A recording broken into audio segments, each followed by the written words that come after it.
Well, EFC is something I've been living with for probably the past, I'd like to say maybe 8 years, since the inception of the idea to actually do like a women's only MMA film. And one of the reasons why it was exciting back then just to think about doing something like this is because when you look at the list of like the top sports drama movies, like the top 100, you can even go down to, I think I went as far down as the top 300 movies.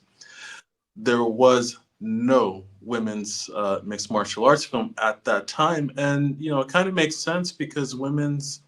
I don't know. Are you a mixed martial arts fan at all? Absolutely. John Jones. Okay, so you know where I'm going with this, right? For when UFC started in the '90s, it was like mayhem, and the women's side of it was a slow evolution. But something was happening around 2015, 2016. I think just the air, the perception was changing. I think just around women in combat sports, and it just seemed like the right fusion at the right time. And even from a business perspective, we thought, okay, 6, 7 years from now, what are people going to be talking about, right?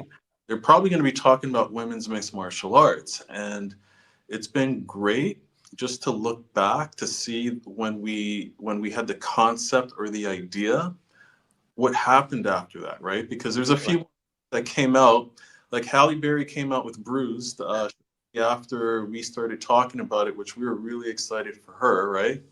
To do that, and then we came out, and now you're starting to see like this movement now with women in these combat sports film, whether it's boxing or wrestling, right? It's great looking back to see we were slightly ahead of the trend a bit. And again, I know we're going to talk a little bit about business here, but from a business perspective, you're betting on a trend, and it's nice to look back and see, hey, yeah, we were on the right track, right?